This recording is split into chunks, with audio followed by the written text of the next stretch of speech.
দর্শক, একের পর এক যেন দুঃসংবাদ পিছু ছাড়ছে না আর্জেন্টিনা। এবার লিওনেল মেসিকে নিয়ে এলো বড় ধরনের দুঃসংবাদ। দর্শক, আর মাত্র একদিন পরেই আর্জেন্টিনা আন্তর্জাতিক প্রীতি ম্যাচে মাঠে নামতে চলেছে ভেনেজুয়েলার বিপক্ষে। আন্তর্জাতিক ফ্রেন্ডলি ম্যাচে শনিবার বাংলাদেশ সময় ভোর 6টায় মুখোমুখি আর্জেন্টিনা এবং ভেনেজুয়েলা।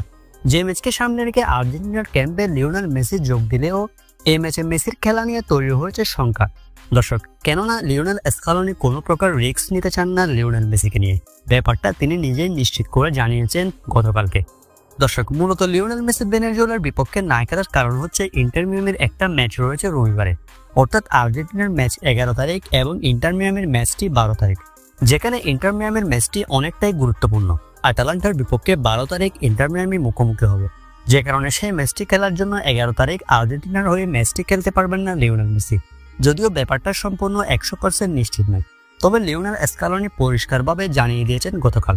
তিনি জানিয়েছেন যে খেলোয়াড়রা সম্পূর্ণ অর্থাৎ 100% যে খেলোয়াড়রা ফিট নয় তাদেরকে নিয়ে কোনো প্রকার রিস্ক নেবেন না আর্জেন্টাইন কোচ লিওনেল স্কালোনি, এমনটা জানিয়েছেন তিনি। অন্যদিকে গত ম্যাচে লাল কার্ড খাওয়ার কারণে ভেনেজুয়েলার বিপক্ষে ম্যাচটি খেলতে পারবেন না আর্জেন্টিনার অভিজ্ঞ ডিফেন্ডার নিকোলাস ওটামেন্ডি। অর্থাৎ মেসি, নিকোলাস ওটামেন্ডিদের ছাড়াই ভেনেজুয়েলাকে মোকাবেলা করতে হবে আর্জেন্টিনার। MLS এর প্লে অফের গুরুত্বপূর্ণ ম্যাচে ইন্টার মিয়ামি 12 তারিখ মুখোমুখি হবে আটালান্টার বিপক্ষে। শক্তিশালী আটালান্টার বিপক্ষে ইন্টার মিয়ামির হয়ে সেই ম্যাচটি খেলতে হবে মেসি, যে কারণে 11 তারিখ আর্জেন্টিনা বনাম ভেনেজুয়েলার ম্যাচটি খেলা সম্ভব হবে না মেসির জন্য, যদিও হয়তোবা কিছু মিনিটের জন্য মেসিকে মাঠে দেখা যেতে পারে। দর্শক, আপনার মধ্যে কি মেসিকে যারা আর্জেন্টিনার জয় ছিনিয়ে আনতে পারবে ভেনেজুয়েলার বিপক্ষে? আপনার কি মনে হয়? কমেন্ট করে জানিয়ে দিতে পারেন।